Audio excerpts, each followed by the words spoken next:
നമസ്കാരം and welcome back. എല്ലാവരും അടിപൊളിയായിട്ടിരിക്കുന്നു. Big boss Malayalam season 7 live update video ആണ് കേട്ടോ. നോക്കൂ, ഇന്ന് ലൈവിൽ നടന്നിട്ടുള്ള കുറച്ച് കാര്യങ്ങൾ, ഇപ്പോൾ വൈകുന്നേരം നടന്നിട്ടുള്ള ഒന്ന് രണ്ട് കാര്യങ്ങളുണ്ട്. ഒന്ന് രേണു സുധീയുടെ വിഷയമുണ്ട്. രണ്ടാമത്തത് അപ്പാനി, ശരത് അപ്പാനിയും ഷാനവാസും തമ്മിലുള്ള ഇഷ്യൂ. ഇതിനെക്കുറിച്ച് വളരെ കാര്യമായിട്ട് ആക്ച്വലി ഞാൻ അപ്പം തന്നെ ഈ വീഡിയോ ചെയ്യാൻ വേണ്ടി എനിക്ക് സമയം കിട്ടാത്തതുകൊണ്ടാണ് ഞാൻ ആ ലൈവിൽ അപ്പാനി ചെന്നിട്ട് ഷാനവാസിൻ്റെ കാല് നക്കുന്നു. എനിക്കറിയില്ല ഇവനൊക്കെ ഗെയിം കളിക്കാൻ വന്നതാണോ എനിക്കറിയില്ല. നിങ്ങളുടെ അഭിപ്രായം കമൻറ്റ് ചെയ്യൂ കേട്ടോ. ഈ അപ്പാനി ഷാനവാസ് കളിക്കുന്ന ഗെയിമാണ്, അത് വളരെ ക്ലിയർ ആയിട്ട് മനസ്സിലാവുന്നുണ്ട്. രണ്ട് പോസിബിലിറ്റി ഉണ്ട്, രണ്ടും ഞാൻ പറയാം. പക്ഷേ ഈ അപ്പാനി എന്തിനാ അതിൻ്റെ ഉള്ളിലേക്ക് വന്നിരിക്കുന്നത് എനിക്ക് മനസ്സിലാവുന്നില്ല. ഇനി അത് അവൻ്റെ ഗെയിമാണോ എന്നുവെച്ചാൽ ഇതിൽ വേറൊരു ആസ്പെക്റ്റും കൂടി ഇതിൽ വരുന്നുണ്ട് കേട്ടോ. കാരണം എന്താ വെച്ചാൽ അപ്പാനിയുടെ ഗെയിമാണോ എന്ന് ചോദിക്കാൻ കാരണം എന്താ അറിയും, ഇവിടെ ഷാനവാസിനെ നെഗറ്റീവ് ആക്കാനുള്ള പരിപാടി ഉണ്ടോ എന്നൊരു ഡൗട്ടുണ്ട്. എന്താണെന്നുള്ളത് ഞാൻ വിശദമായിട്ട് പറഞ്ഞുതരാം. നോക്കൂ, അപ്പാനിയുടെ വിഷയം അവിടെ നടന്നുവല്ലോ, മറ്റേ RJ ബിൻസി റിലേറ്റഡ് ആയിട്ടുള്ള വിഷയം നടന്നതിന് ശേഷം ഇന്നലെ രാത്രി ഷാനവാസ് അപ്പാനിയോട് സ്വീകരിച്ചിട്ടുള്ള സമീപനം ഇവനെ കംപ്ലീറ്റ് ആയിട്ട് തകർത്തെറിഞ്ഞിട്ടുണ്ട്. അപ്പാനിയുടെ കിളി പറത്തിയിട്ടുണ്ട് എന്ന് നമുക്ക് തോന്നുന്നുണ്ട്, അല്ലെങ്കിൽ അവൻ്റെ കിളി പറത്തിയിട്ടുണ്ട് എന്ന് നമുക്ക് തോന്നുന്നുണ്ടെന്ന് ഞാൻ എന്തുകൊണ്ടാണ് പറയാൻ കാരണം അറിയോ, അപ്പാനി ഗെയിം കളിക്കാനാണ് അതിനുള്ളിൽ പോയിട്ടുള്ളത്. എനിക്കിപ്പോൾ ഇന്ന് അവരുടെ കോൺവെർസേഷൻ കണ്ടതെന്ന് മനസ്സിലാവുന്ന വെച്ചാൽ ഈ ഷാനവാസും അപ്പാനി ശരത്തും തമ്മിൽ അത്യാവശ്യം നല്ല ക്ലോസ് ആയിട്ടുള്ള റിലേഷൻഷിപ്പ് ഇവർ തമ്മിലുണ്ട്. അതായത് ഇവർക്ക് രണ്ടുപേരെയും എനിക്കൊന്ന് പേഴ്സണലി സ്വഭാവങ്ങൾ തമ്മിൽ ക്യാരക്ടർ വൈസ് തന്നെ ഇവർക്ക് വളരെ ക്ലിയർ ആയിട്ട് രണ്ടുപേർക്കും അങ്ങോട്ടും ഇങ്ങോട്ടും അറിയാം. അപ്പാനിക്ക് നല്ല എന്താ പറയുക, ഈ ഒരു പിന്നെ ഒപ്പം ഗെയിം കളിക്കാൻ വന്നിട്ടുള്ള ഷാനവാസ് എന്ന് പറഞ്ഞിട്ടുള്ള ഒരു ഗെയിമറിന് അല്ലെങ്കിൽ ഒരു big boss Malayalam season 7 contestant ഇങ്ങനെ പേടിക്കണോ? എന്തൊരു പേടിത്തൂറിയവൻ. ഞാൻ സത്യം പറയാം, ഇറങ്ങി പോടാറിയാൻ തോന്നി. സത്യം പറഞ്ഞിരിക്കുന്ന ഷാനവാസിൻ്റെ പുറകെ അപ്പാനി നടന്നിട്ട് ലിറ്ററലി കാല് നക്കുന്നു. കാല് ഇങ്ങനെ ഒരു പിന്നെ ഞാൻ പറഞ്ഞു ഇറങ്ങിപ്പോടാ, അവൻ്റെ അണ്ടർവെയർ തിരുമ്പി കൊടുക്കുകയെന്ന് തോന്നി. സത്യം പറയാം, ഞാൻ ഷാനവാസിനോട് ദേഷ്യം കൊണ്ടല്ല പറയുന്നത്. ഷാനവാസ് കളിക്കുന്നത് പക്ക ഗെയിമാണ്. That is how a gamer has to be. അങ്ങനെയാണ് ഒരു ബിഗ് ബോസ് മലയാളം സീസൺ 7 വന്നിട്ട് ഒരു ബിഗ് ബോസിൻ്റെ കണ്ടസ്റ്റൻറ്റ് ചെയ്യേണ്ടത്. ആ ഒരു ആറ്റിറ്റ്യൂഡിൽ നിൽക്കണ്ടേ, അത് അവൻ്റെ കഴിവാണ്, ഷാനവാസിൻ്റെ കഴിവാണ്. അപ്പാനിനെ കൊണ്ട് മുട്ടിലഴിയിപ്പിച്ചു. ഞാൻ മനസ്സിൽ വിചാരിച്ചു, ഇവനെ എന്താ ഇങ്ങനെ വില കളയാനായിട്ട് ഇങ്ങനെ നാറി ഒരു ഊളായിട്ട് നോളായിട്ട് നടക്കണോ പുറകെ എന്ന് വിചാരിച്ചു. കാരണം വെച്ചാൽ അപ്പാനി ഇതന്നെ പ്രശ്നം. ഇന്നലെ മുതൽ അപ്പാനിയുടെ വിഷയം എന്താ വെച്ചാൽ, ഞാൻ ഇന്നലെ സത്യം പറഞ്ഞാൽ വിചാരിച്ചിരുന്നു സത്യം പറഞ്ഞാൽ ഞാൻ പറഞ്ഞിരുന്നു ഷാനവാസിൻ്റെ കയ്യിൽ ബിൻസിയുടെ എന്തോ ഒരു സംഗതി കിടക്കുന്നുണ്ട്. ബിൻസി ഈ അപ്പാനി ബന്ധത്തിൽ ഇവരെ പൊളിക്കാൻ വേണ്ടി എന്തോ ഒരു സാധനം കിടക്കുന്നുണ്ട് ഞാൻ ഇന്നലെ പറഞ്ഞിരുന്നല്ലോ. പക്ഷെ ഇന്നിപ്പോൾ ഇങ്ങനെ ഈ പോകെ ഷാനവാസിൻ്റെ ആറ്റിറ്റ്യൂഡ് കാണുന്ന സമയത്ത് ഇവൻ്റെ പെരുമാറ്റവും ഇവൻ്റെ കാര്യങ്ങളും നമ്മളെന്ന് വെച്ചാൽ നമ്മളിപ്പോൾ ഈ ഇതൊക്കെ കാണുന്ന സമയത്ത് ഓരോ കുറച്ച് ക്ലോസ്ലി വാച്ച് ചെയ്യുമല്ലോ. അങ്ങനെ വാച്ച് ചെയ്യുന്ന സമയത്ത് എനിക്ക് സംശയം തോന്നിയ കാര്യം എന്താ അറിയോ, കാര്യമായിട്ടുള്ള സംഗതി ഒന്നും ഇവൻ്റെ കയ്യിലുണ്ട് തോന്നില്ല, ഷാനവാസിൻ്റെ കയ്യിലില്ല. എനിക്ക് അങ്ങനെ സംശയം കേട്ടോ. നിങ്ങളുടെ അഭിപ്രായം കമൻറ്റ് ചെയ്യും. ഇത് മാനസികമായിട്ട് അപ്പാനിനെ തളർത്താനുള്ള പരിപാടിയാണ്. ഒന്ന്, ആ ഒരു ഗ്രൂപ്പ് പൊളിക്കണം. ഷാനവാസിൻ്റെ ടാർഗറ്റ്, ഷാനവാസിന് വളരെ ക്ലിയർ ആയിട്ട് അറിയാം, ഷാനവാസിനോട് മുട്ടി നിൽക്കാൻ പറ്റുന്നത്, കുറച്ചെങ്കിലും മുട്ടി നിൽക്കാൻ പറ്റുന്ന വ്യക്തി ചിലപ്പോൾ അക്ബറാണ്. അപ്പോൾ അക്ബറിനെ തകർക്കണമെങ്കിൽ അപ്പാനിനായിട്ടുള്ള ആ ഒരു ഗ്രൂപ്പ് ഉണ്ടല്ലോ, അപ്പാനി അക്ബർ കൂട്ടുകെട്ട്, ഈ കൂട്ടുകെട്ട് പൊളിക്കണം. നമ്മൾ ഈ ക്രിക്കറ്റ് കളിക്കുന്ന സമയത്തില്ലേ, നമ്മളെ പാർട്ട്ണർഷിപ്പ് പൊളിക്കുന്ന പരിപാടിയില്ലേ, ആ പാർട്ട്ണർഷിപ്പ് ഇവിടെ പൊളിക്കണം. അത് പൊളിച്ചു കഴിഞ്ഞാൽ മാത്രമേ അക്ബറിനെ ഈസിയായിട്ട് അടിക്കാം.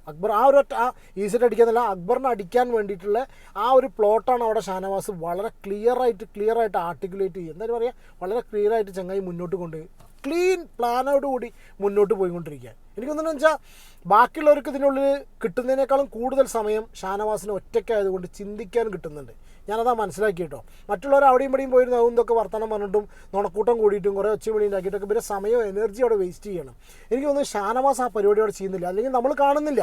ഷാനവാസ് മിക്ക സമയത്തും ചിലപ്പോൾ തിങ്ക് ചെയ്യായിരിക്കും, ആലോചിച്ചിരുന്ന് മനസ്സിലാക്കിയിട്ട് എങ്ങനെയാണ് ഓരോ വ്യക്തികൾക്കെതിരെ ഇവൻ ശരിക്കും ഓരോ അതായത് അവിടെ പലരും ഗ്രൂപ്പ് ഉണ്ടാക്കിയിട്ട് ഓരോരുത്തർക്കെതിരെ കളിക്കുക, അല്ലെങ്കിൽ ഗ്രൂപ്പുകൾക്കെതിരെ കളിക്കുമ്പോൾ ഷാനവാസ് ഓരോ വ്യക്തികൾക്കെതിരെയും പിന്നെ ഇവരുണ്ടാക്കിയിട്ടുള്ള ഈ ഗ്രൂപ്പിനെതിരെയും പൊളിക്കാൻ വേണ്ടിയിട്ട് വളരെ കൃത്യമായിട്ട് കളി കളിച്ചുകൊണ്ടിരിക്കുകയാണ്. എന്നിട്ട് ഇതൊരു ഗെയിമാണെന്നുള്ളത് മനസ്സിലായിട്ടും മനസ്സിലാവാതെയും ഇങ്ങനെ പോയിട്ടൊരു മനുഷ്യൻ പോയിട്ട് ഇവൻ്റെ കാല് പിടിക്കുമോ? ഞാൻ സത്യത്തിൽ ചിന്തിച്ച കാര്യമാണ്. ഇറങ്ങിപ്പോടാറുന്നത് ഞാൻ സത്യം പറയണമെന്ന് വിചാരിക്കുന്നത്, പോയി അവൻ്റെ അണ്ടർവെയർ തിരുമ്പി കൊടുക്കും. നീ അവൻ്റെ വീട്ടുപണി എടുക്കാൻ വന്നവനല്ലേ. ഞാൻ സത്യം പറയാം, അവൻ്റെ കയ്യാളായിട്ട് എന്തായാലും പറയുക, അവൻ്റെ അസിസ്റ്റൻ്റായിട്ട് വന്ന പോലെയാണ്. അത് അപ്പാനി പറയുന്നത് ഇക്കാനായിട്ടുള്ള എനിക്ക് ബന്ധം വെക്കാനാണ് ഈ ബിഗ് ബോസിൽ വരണ്ട, പുറത്ത് പോയി കളിക്കി, അതല്ല അതിൻ്റെ സംഭവം. നിങ്ങളുടെ അഭിപ്രായം കമൻറ്റ് ചെയ്യൂ. ഞാൻ പറഞ്ഞത് ഷാനവാസ് നല്ല ഗെയിമറാണ്. പക്ഷെ ഷാനവാസ് പക്ഷേ ഇനി ഇതിൽ വേറൊരു ഒരു പോയിന്റ് ഉണ്ട്, ഒരു പോസിബിലിറ്റിയാണ്. എന്താണെന്നുള്ളത് നിങ്ങൾ അഭിപ്രായം കമൻറ്റ് ചെയ്യും. ഈ രീതിയിൽ ഇവൻ കളിക്കുന്ന ഒരൊറ്റ കാര്യം കൊണ്ട് ഇപ്പോൾ ഈ ഷാനവാസ് ഈ രീതിയിൽ ആറ്റിറ്റ്യൂഡ് ഇടുന്നു. അപ്പാനി വീണ്ടും വീണ്ടും വീണ്ടും വീണ്ടും കാല് പിടിക്കുന്ന സമയത്ത് അറ്റ്ലീസ്റ്റ് കുറച്ച് പേർക്ക് എന്നോട് കുറച്ച് പേര് ഇങ്ങനെ ഇൻസ്റ്റാഗ്രാമിലൊക്കെ ചാറ്റ് ചെയ്ത സമയത്ത് പറഞ്ഞു, ബ്രോ ഷാനവാസിൻ്റെ ആറ്റിറ്റ്യൂഡ് ഞങ്ങൾക്ക് പിടിക്കുന്നില്ല, ഷാനവാസിൻ്റെ ആറ്റിറ്റ്യൂഡ് ചേഞ്ച് ഞങ്ങൾക്ക് പിടിക്കുന്നില്ല, കാരണം ഒരു മനുഷ്യൻ എത്രയാണെന്ന് വെച്ചിട്ട് അങ്ങനെ കാല് പിടിക്കുക എന്ന് കുറേ ആൾക്കാർ എന്നോട് പറഞ്ഞു. അപ്പോൾ ഒരു പക്ഷേ ചിലപ്പോൾ അപ്പാനി ഇങ്ങനെ കാല് പിടിച്ച് നടക്കുന്നത് അവൻ്റെ ഗെയിം സ്ട്രാറ്റജി ആയിക്കൂടായില്ല, പറയാൻ പറ്റില്ല. അവൻ ഇങ്ങനെ ഷാനവാസിൻ്റെ പുറകെ നടക്കുന്നു. ഷാനവാസ് ഇത്രത്തോളം മുട കാണിക്കുന്ന സമയത്ത് സ്വാഭാവികമായിട്ടും ഹൗസിനുള്ള ആൾക്കാർക്കൊക്കെ ചർച്ച ചെയ്യും, ഇതിന് മാത്രം എന്താ അവൻ ചെയ്യേണ്ടത്, ഷാനവാസ് ഇനിയിപ്പോൾ ഒരു മനുഷ്യൻ എന്താ ചെയ്യുക എന്നുള്ള രീതിയിൽ ഈ ഒരു രീതിയിൽ ആക്കാനാണോ എന്ന് സംശയമുണ്ട്. പിന്നെ ഇപ്പോൾ വേറെ സംഭവമുണ്ട്, ഈ ഷാനവാസിൻ്റെ തോള് കൈയിട്ട് നടന്നാൽ മാത്രമേ അപ്പാനിക്ക് അതിൻ്റെ ഉള്ളിൽ മുന്നോട്ട് പോകാൻ പറ്റുള്ളൂ. അപ്പാനിക്ക് ഒറ്റയ്ക്ക് കളിക്കാനല്ലോ, ഇത് ഈ ഷാനവാസ് അതിൻ്റെ ഉള്ളിലുണ്ട്, ഓൻ്റെ കൂടെ തോള് കൈയിട്ട് കളിക്കാമെന്ന് വിചാരിച്ചിട്ടാണ്, അതോ ഷാനവാസിന് കപ്പ് നേടിക്കൊടുക്കുക എന്നുള്ള നേർച്ചയിൽ നടക്കുകയാണോ? എനിക്കത് കഴിഞ്ഞ പ്രാവശ്യം സീസണിൽ, കഴിഞ്ഞ മുന്നത്തെ സീസണിൽ നമ്മൾ കണ്ടില്ലേ, മറ്റേ അഖിൽമാരാർക്ക് കപ്പ് കൊടുക്കാൻ വേണ്ടിയിട്ട് മറ്റാൾ നടന്നില്ലേ, ഷിജു അല്ലേ, അയാൾ നടന്നിട്ടുള്ള അതേ, എനിക്ക് തോന്നുന്നു അതിനേക്കാളും ഏകദേശം ഒരു ഇത് അറ്റ്ലീസ്റ്റ് ദേവസ് ഒരു ഗിവ് ആൻഡ് ടേക്ക്, ഒരു റെസ്പെക്ട് സംഭവം ഉണ്ടായിരുന്നു. അവർ ഒരു ഏട്ടൻ, ഒരു അണ്ണൻ തമ്പി അല്ല, ഒരു ചേട്ടൻ എന്നുള്ള ആ ഒരു ബ്രദർ കണക്ഷൻ ഉണ്ടായിരുന്നു. അതൊന്നും ഇല്ലാതെ ഷാനവാസിന് കപ്പ് നേടിക്കൊടുക്കാൻ അംബാനി വയൽ വരുന്നത്, അപ്പുണ്ണി അതിൻ്റെ ഉള്ളിൽ പോയിക്കണ്. അപ്പാനി എന്നല്ല, താനി അപ്പുണ്ണി ഞാൻ ഉദ്ദേശിച്ചത് ഒരു ഒരു മണ്ണുണ്ണി. എനിക്ക് സത്യം പറഞ്ഞാൽ അവനോട് നിന്ന് ദേഷ്യം പിടിച്ചു. കാരണം ഞാൻ സത്യം പറഞ്ഞാൽ വിചാരിച്ചു, എടാ അവനെന്താ വെച്ചാൽ പറഞ്ഞോട്ടെ, അവൻ കളിച്ചോട്ടെ, അവൻ്റെ ഗെയിമല്ലേ കളിക്കുന്നത്, നീ ഗെയിം കളിക്കാനല്ലേ വന്നിട്ടുള്ളത്. അവൻ RJ ബിൻസിൻ്റെ വിഷയത്തിലും ഇങ്ങനത്തെ സംഭവത്തിലൊക്കെ പ്രശ്നമുണ്ടായി, സ്വാഭാവികമായിട്ട് ചിലപ്പോൾ ചിന്തിക്കും, കാരണം ഫാമിലി പുറത്തുള്ളതിൽ അതൊക്കെ സ്വാഭാവികമാണ്, ഒക്കെ മനസ്സിൽ ചിന്തിച്ചു പോകും. പക്ഷേ ഇതിങ്ങനെ ഒരു ഗെയിം ഷോയിൽ വന്നിട്ട് അയ്യയ്യയ്യയ്യേ, ഞാൻ ആ ഓഡിയോ കാര്യങ്ങളൊക്കെ ഞാൻ സത്യം പറഞ്ഞാൽ ആ ഓഡിയോ പ്ലേ ചെയ്യണമെന്ന് വിചാരിച്ചിരുന്നു. കാരണം ഇവൻ കരഞ്ഞ് കാല് പിടിക്കുക, ഇവൻ കൈ പിടിക്കാൻ ചെന്നെങ്കിലും അപ്പോൾ കൈ തന്നു, പിന്നെ കെട്ടിപ്പിടിക്കാൻ നോക്കിയപ്പോൾ ഷാനവാസ് സമ്മതിച്ചില്ല. ഇവിടുത്തെ ഊളടവനൊക്കെ എന്ത് മറ്റേ എന്ത് ആ കൊച്ചിയർക്കനേക്കാളും ഓൻ്റെ കയ്യിൽ ഇപ്പോഴും പഴയ തോട്ട ഞാൻ പറയുന്നില്ല. ഇവരൊക്കെ അഭിനയിച്ചിട്ടുള്ള, ഞാൻ രണ്ട് ദിവസം മുന്നേയും കൂടി എനിക്ക് വെറുതെ അങ്ങ് നോക്കിയപ്പോൾ ഈ അങ്കമാലി ഡയറീസിൽ ഇവൻ്റെ ആ ഒരു മാസീനൊക്കെ വന്നു, അങ്കമാലി ഡയറീസിൽ. അപ്പോൾ നമ്മളാകെ കണ്ടിട്ടാണല്ലോ, അതിലിടയ്ക്ക് കഴിഞ്ഞിട്ടിപ്പം കുറേ പടത്തിലൊക്കെ അഭിനയിച്ചിട്ടുണ്ടെങ്കിലും മനസ്സിൽ അപ്പോഴും നിൽക്കുന്നത് ഈ അങ്കമാലി ഡയറീസാണ്. ഇത്രയും വലിയ നോളയായിരുന്നു ഈ ഗർജിക്കുന്ന, ഈ ഒച്ചയും വിളിയിട്ട് നടക്കുന്ന അപ്പാനി എന്നുള്ള കാര്യം ഞാൻ അറിഞ്ഞില്ല. ഇതാണ് ഒരു വിഷയം ചർച്ച ചെയ്യാനുള്ളത്. ഗെയിമായിട്ട് കളിക്കുക, അത് മനസ്സിലാക്കുക. ഇവിടെ വന്ന് സംബന്ധം കൂടാനും പിന്നെ വീട്ടുപണി എടുക്കാനും മറ്റേ എന്താ പറയുക തിരുമ്മി കൊടുക്കാനും വന്നതല്ല. എനിക്ക് ഇമ്പ്രഷൻ പോയി. ഇതിലേറെ ഭേദം എനിക്ക് ഒച്ചമുള്ളിടുന്ന അപ്പാനിയോട് കുറച്ചും കൂടി ഒക്കെ ഒരു ഇത് തോന്നിയിരുന്നു. അറ്റ്ലീസ്റ്റ് ആണുങ്ങളെ മാതിരി അറ്റ്ലീസ്റ്റ് സ്ട്രോങ് ആയിട്ട്, ഞാൻ അത് പറഞ്ഞാലും പ്രശ്നമാവും, കുറച്ചൊരു ഉശിരോട് കൂടി കളിക്കുക എന്നുള്ളത്. ഇതിങ്ങനെ ഒരു നോള കുഞ്ഞാപ്പു ഷാനവാസിൻ്റെ കയ്യിൽ കളിപ്പാവയും മാറിക്കൊണ്ടിരിക്കുവാൻ. എന്തായാലും ഇപ്പം ടാർഗറ്റ് ചെയ്യുന്ന മറ്റവനെയാണ്, അക്ബറിനെയാണ്. രണ്ടാമത്തെ വിഷയം സീരിയസ്ലി സരിക ഒന്ന് പൊളിച്ചു കേട്ടോ. ഇന്ന് ആ സീൻ നിങ്ങൾ കാണണമായിരുന്നു. എത്രത്തോളം ഇന്ന് ലൈവിൽ എപ്പിസോഡിൽ കാണിക്കുന്നവരല്ല, ലൈവ് കണ്ടവർ നിങ്ങളുടെ അഭിപ്രായം കമൻറ്റ് ചെയ്യൂ. രേണുവിനെ അങ്ങോട്ട് അനുകരിച്ചിട്ട് ഇതിൻ്റെ ഭഗവാനെ, ലൈവ് കണ്ടവർക്കിടയിൽ രേണു ഇനി നാറാനില്ല. രേണുസുതി എന്തിനാ ബിഗ് ബോസ് പോയി നമ്മൾ ചോദിക്കുന്നില്ലേ? രേണുസുതി എന്തിനാ പോയി എന്നുള്ള കാര്യം ഒന്ന് കംപ്ലീറ്റ് പറഞ്ഞിട്ടുണ്ട്. അവർ ചെയ്തിട്ടുള്ള ബിഗ് ബോസിന് അകത്ത് അവർ ചെയ്തിട്ടുള്ള 90% കാര്യങ്ങളും വെള്ളത്തിൽ വരച്ച ഞങ്ങളുടെ നാട്ടിൽ വേറൊരു സാധനം പറയും, വെള്ളത്തിലിട്ട എന്ന് പറയും.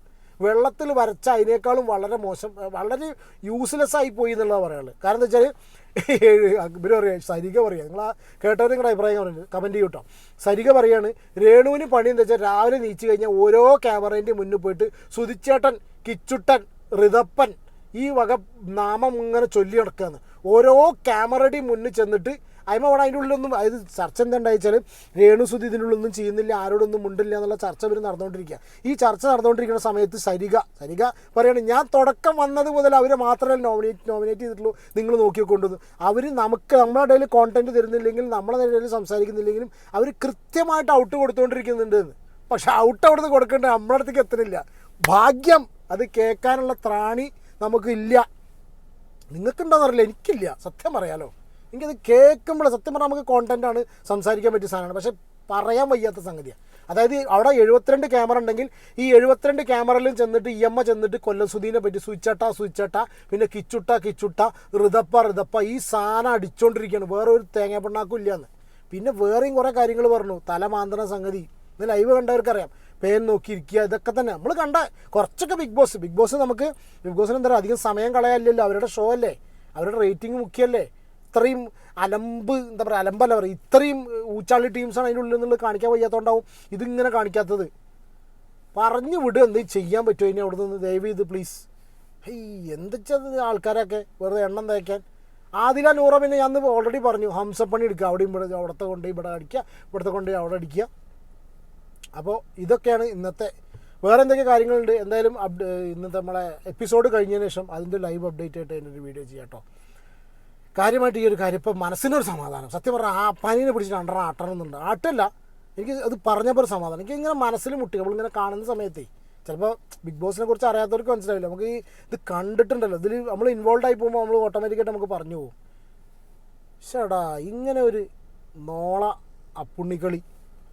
എന്താണ് നിങ്ങളുടെ അഭിപ്രായം കമൻറ്റ് ചെയ്യും, വീഡിയോ ഇഷ്ടപ്പെടാൻ ലൈക്ക് ചെയ്യും, പറ്റുമെങ്കിൽ ചാനൽ സബ്സ്ക്രൈബ് ചെയ്യാതെ ആരെങ്കിലും കാണുന്നുണ്ടെങ്കിൽ സബ്സ്ക്രൈബ് ചെയ്യുക, സപ്പോർട്ട് ചെയ്യുക. അടുത്തൊരു വീഡിയോയിൽ കാണാം കേട്ടോ. Take care and god bless. By.